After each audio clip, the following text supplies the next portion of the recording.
Swayam Prabha. Digital India. Educated India.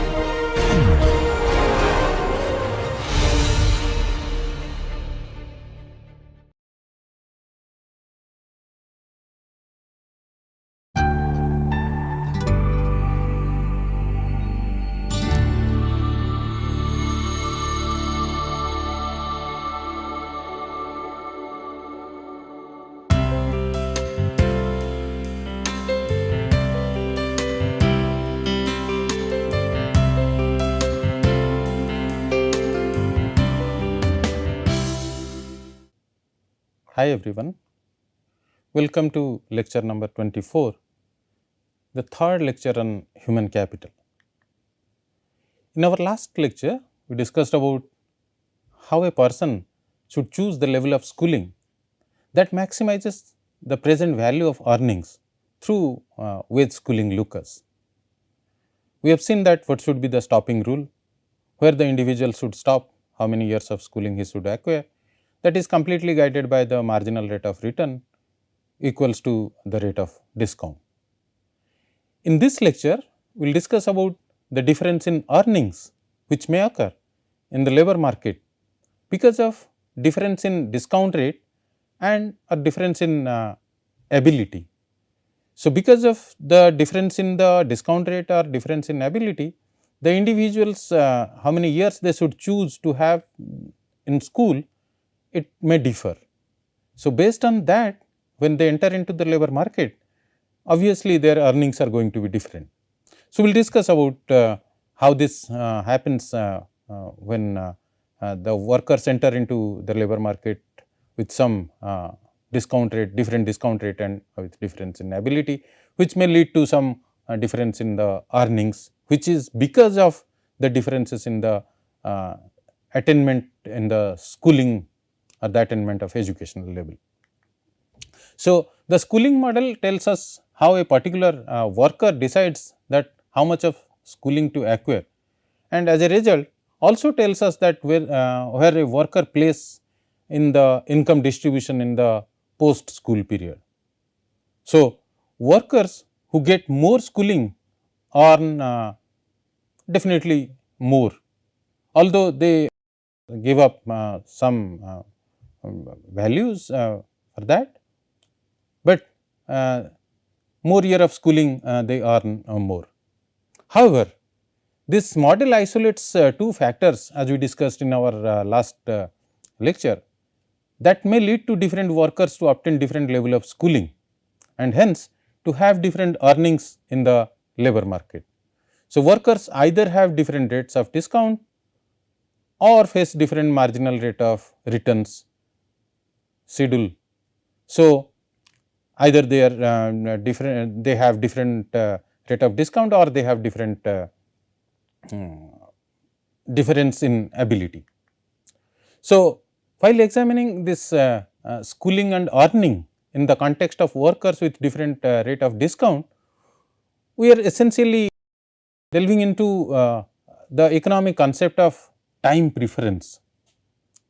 So, the time preference refers to how individuals value consumption at different time periods. So, workers with different rates of discount value these future earnings differently, which can impact their decision regarding the schooling and the labor market participation.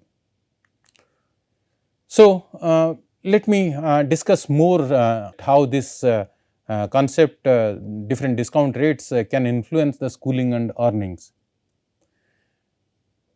Discount rates and the investment in education, they are related in a very significant way. So, individuals with lower discount rate tends to place a higher value on future earnings compared to those with higher discount rates. So, individuals those who are having higher discount rate, they are more present oriented and they place the future earnings very low. So, as a result they may be more inclined to invest in education, individuals those who lower the discount rate. So, those individuals who lower the discount rate they are more inclined to invest in education and the skill development, even if it means delaying this gratification in the form of immediate income. So, this can lead to higher level of educational attainment among the individuals those who are having low discount rate, and this can be exactly opposite. Those individuals those who are having high discount rate, they will have low level of educational attainment. Further, this difference in the educational attainment may lead to a different earning trajectory in the labor market. So, workers with low discount rate may be willing to endure long period of schooling to acquire higher level of education, which can result in higher earning potentials over their lifetime. On the other hand, the individuals with higher discount rate may prioritize immediate income and opt for the shorter period of schooling or less investment in education, which may lead to end up at a lower earning trajectory in the long run. Further, this the interaction between this earnings and the different discount rates may lead to have the individuals different occupational choices in the labor market. So, the interplay between this discount rate and the earnings can also influence the individual's choice of occupations. So, those with lower discount rate may be more inclined to pursue careers that require extensive education and training, but offer higher long term rewards like the professions like medicine or law. These professions generally requires longer time period to spend in education. Whereas, individuals with higher discount rate may favor occupations that provide immediate income with minimum investment in education like certain trades or service oriented jobs. So, it has interlinkages, this discount rate and the earnings, it has they are interlinked. They starts with human capital investment, enters into the income and the occupational choices of the individuals. Further, discount rates can also affect individuals' attitude towards risk. Those with lower discount rate may be more willing to take on the risk associated with investing in education, anticipating that higher returns over time, whereas individuals with higher discount rate may prefer more immediate and low risk opportunities for earning income. So, even if they offer lower long term prospects, because they do not want to take much risk. So, it also reflects how the individuals are going to assess their risk over in their lifetime and in the future. Overall, the relationship between the discount rate and number of schooling and earning underscores the complex interplay between the individual's preference, investment decisions and long term economic outcomes in the labor market. Let us consider a labor market where there are two workers and they differ only in their discount rates.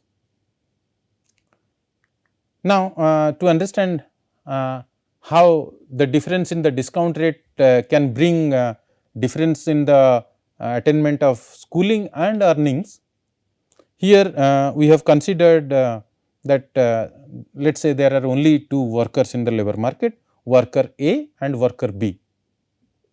Worker A is having its discount rate RA, and for the worker B is the RB. So, if you look at this graph in panel A, on the x axis we have taken number of year of schooling, on the y axis we have taken the rate of interest, the discount rate. Now, the worker A is having the discount rate RA, which is higher than the discount rate of the worker B.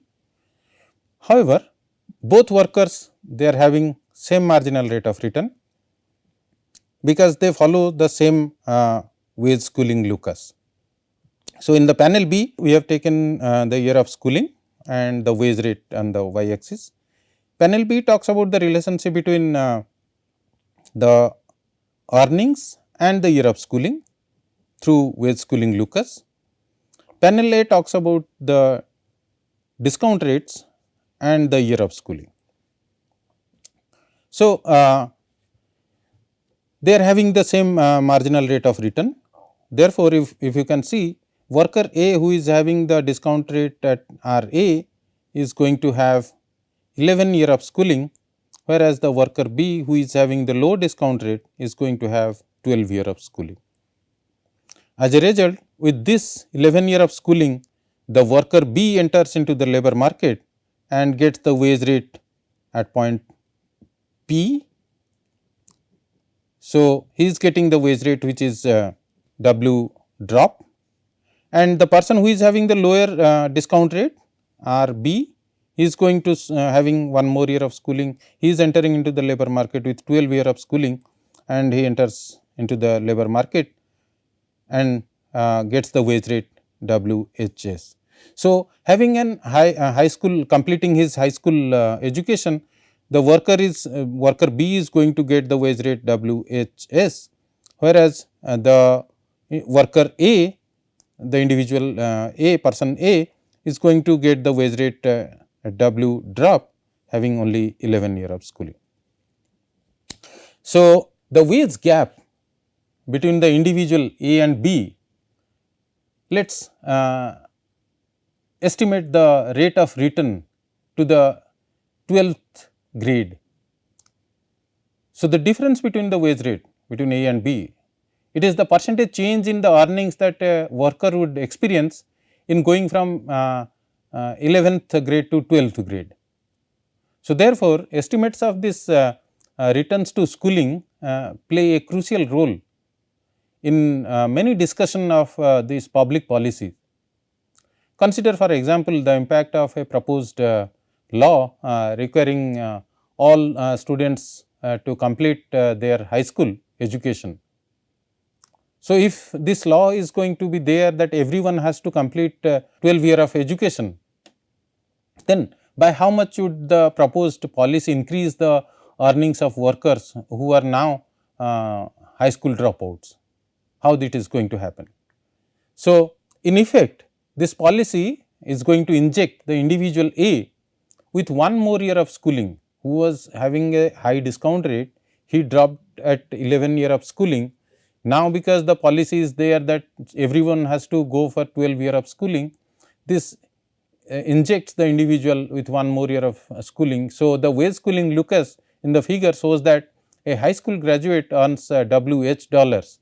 So, in other words, A's earning would increase to WH if the law is going to be in effect. So, a compulsory high school diploma would move the worker along the observed wage schooling Lucas. So, as long as the workers differ only in their discount rate, then we can calculate the marginal rate of return to the schooling from the wage differential between two workers and who differs in their educational attainment only. So, we can then correctly predict by how much earnings would increase if we pursued a particular policy and injected the targeted workers that they should go for more education.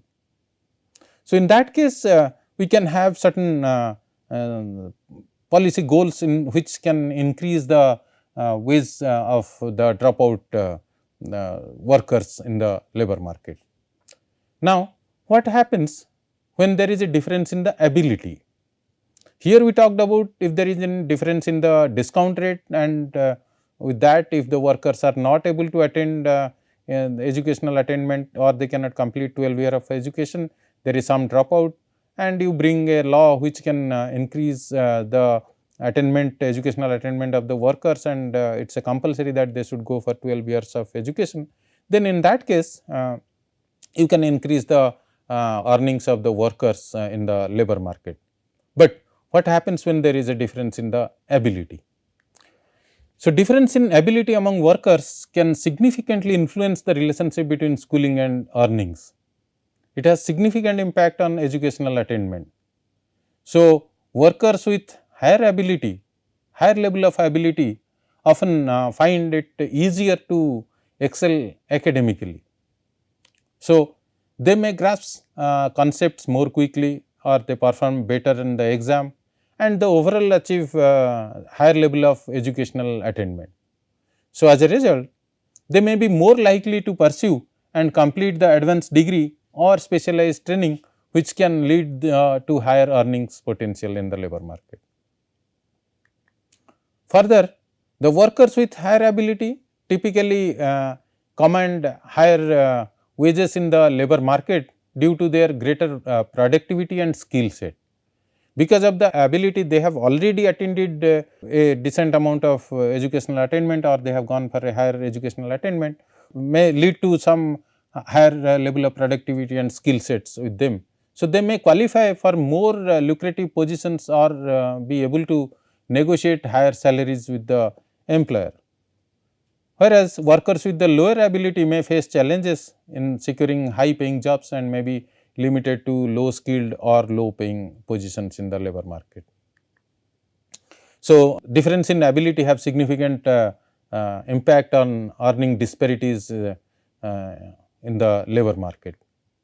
Further, it has significant impact on the return on investment in education.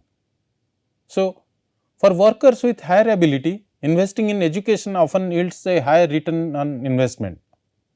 So, they are better positioned to leverage their skills and knowledge acquired through the schooling to secure well paying jobs.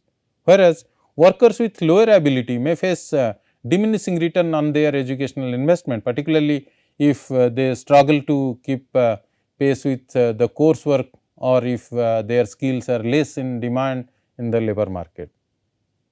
So, definitely the workers, those who are having better ability or higher ability, their return on investment in education definitely going to have more, because they are going to end up with a well paid up jobs. Further, the difference in the ability can also influence workers' occupational choices. Those with higher ability may have a wider range of career options available to them, including the professions that requires advanced degree or specialized skills. Whereas, workers with a low ability may be limited to occupations and that requires less education or offer lower wages. So, persons the workers with high ability, for them they are having a wider occupational choices because of their difference in the ability, and this may lead to some earning mobility. So, workers with higher ability often experience a greater earning mobility over their career.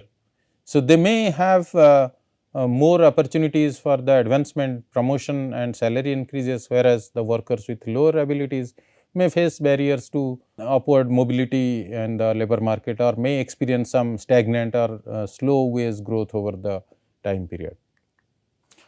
So, overall, the difference in the ability can significantly shape the relationship between schooling and earnings, and impacting individuals' educational choices, labor market outcomes and long term earnings potentials. So, efforts to address this disparity in the ability through targeted education and training initiatives can help to mitigate the inequalities in the earnings and promote greater economic opportunity for all the workers in the economy. So, when we talk about difference in ability, it is much more difficult to estimate the rate of return to the schooling when all workers have the same rate of discount. But each worker faces a different wage schooling locus, which in turn implies that each worker has different marginal rate of return. So, it is often assumed that higher ability levels shift the marginal rate of return schedule to the right, so that the earnings gain resulting from the additional year of schooling outweighs the increase in the foregone earnings. In other words, more able persons get relatively more from an extra year of schooling as compared to the others. So, let us consider a labor market with two workers who differ only in ability. So, person, let us say person B's marginal rate of return lies to the right of person A, because both B and A have the same rate of discount, and because B gets more from the additional year of schooling, B gets more schooling. So, we can explain with help of this graphs that in the panel A we have taken the year of schooling, number of year of schooling on the x axis, and the y axis we have taken the rate of interest. Now, we are saying that both this individual A and B, they have the same discount rate, which is R, but they differ in their marginal rate of return. Now, when they differ in their marginal rate of return, person B's marginal rate of return is higher as compared to person A's marginal rate of return. So, the marginal rate of return curve of person B lies towards the right side of person A's marginal rate of return. As a result, person A is going to have 11 years of schooling and person B is going to have 12 years of schooling. Now, with this year of schooling, because of their ability, there is a difference in the year of schooling, they enter into the labor market. Now, when they enter into the person A enters into the labor market with the educational attainment of 11 years, he is going to get the wage rate W drop, whereas the person who is going to enter into the labor market with a higher marginal rate of return with an 12 year of schooling, for him the wage schooling locus is this, and he is going to get a wage rate which is WHS. Now, both the workers, they have different marginal rate of returns, therefore, they have different wage schooling locus in the labor market. Now, with different wage schooling locus when they enter into the labor market, definitely with the year of schooling, there the wage difference is going to be much higher. So, the data which is there in our hand through this graph, this includes that education and earnings of two workers do not include their ability, it is simply the marginal rate of return. So, this innate ability after all is seldom observed. So, the observed data therefore connect this point P A and P B in the figure. It traced out that this line is labeled Z. So, it is important to note that this line does not coincide with either person A or person B's wage schooling locus. As a result, the observed data on earning and schooling do not allow us to estimate the rate of return to the schooling. So, what exactly is happening? This is the wage rate the person is going to have at the 11 year of schooling, and the person is going to have this wage rate with a 12 year of schooling. Now, if you join these 2 points, this line talks about that their difference in the marginal rate of return. Suppose the government propose a law requiring all persons to complete high school. So, at least 12 years of schooling has to be there, that is a government proposed that law. So, to determine the economic impact of this proposed legislation, we wish to know that by how much individual A's earning would increase if he were injected with one more year of schooling. So, the available data tells us that a high school graduate earns the wage rate is WHS, which is higher than the high school dropout who earns W drop. So, the individual who drop out with 11 years of education, he gets the wage rate W drop, and the individual those who are going to complete the 12 years of schooling, he is going to get the wage rate WHS. Now, if the law is going to be implemented and it has been forced that every individual has to complete 12 years of schooling, which means the person A who was having 11 year of schooling now is going to complete 12 year of schooling, and he will move along with his wage schooling locus. So, adding one more year of schooling to the individual A, which moves him from this point to this point, and along with his wage schooling locus, his wage rate is going to increase from W drop to W A. So, we can see that the adding one more year of schooling for this particular case is going to reduce the gap, wage gap between these two workers, even if they are different in their abilities. The wage differential between B and A does not give the wage that a person A would get under the proposed legislation. So, the line Z in the figure connects the points on different wage schooling curves, provides no information whatsoever about the wage increase that a particular worker would get if he or she were to obtain additional year of schooling. So, if the law goes into effect, individual A's earning would increase only from W drop to W A, which is much less than what the high school wage rate is going to be WHS. Put it differently, the wage gap between individual A and individual B arises for two reasons. Individual B is having more schooling than individual A, and therefore, is getting the return to additional year of schooling. For individual B, however, also earns more than A because B is more able. So, his wage locus lies above the individual A. So, the wage differential between these two workers therefore incorporate the implication of both education and ability on earnings. So, it takes into consideration both the difference in the educational level and the ability on earnings. There could be ability bias. So, the model provides an important lesson about this ability bias. So, if there are unobserved ability differences in the population, the earning differentials across workers do not estimate the returns to schooling.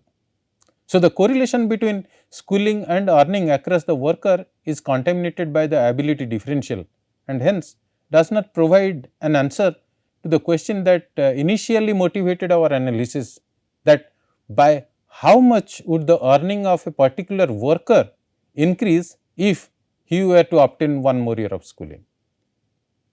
So, in that case, why should one care about this type of ability bias? Suppose that a well meaning government bureaucrat observes that high school graduates they earn $15,000 per year than high school dropouts. So, he uses this data to convince the policymaker that funding the program that encourages students to complete the high school would increase the average wage of high school dropout by 15,000. So, in the bureaucrat's calculation, this earning gain implies that the program funds itself, and presumably from higher tax revenues, lower expenditures on social assistance programs and so on and so forth.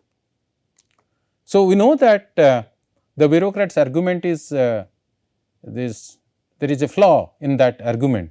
He is assuming that the high school graduates and the high school dropouts have the same wage schooling locus and can fix the earning disadvantage of the dropouts by injecting them with more schooling. So, it might be the case, however, that the high school graduates have a higher wage schooling locus, encouraging the high school dropouts to complete their high school education would not lead to a $15,000 increase in their earnings upon the graduation, and it might be more difficult to argue that the program pays its way. So, in summary, we can say that when the workers differ only in their discount rates, the rate of return to the schooling can be estimated by comparing the earnings of different workers. When the workers differ in their innate abilities, the wage differential among the workers does not measure the rate of returns to the schooling, because the wage gap also depends on the unobserved ability differentials. So, in our next lecture, We will discuss about the implications of returns on investment on education and estimate the rate of return to schooling. Thank you.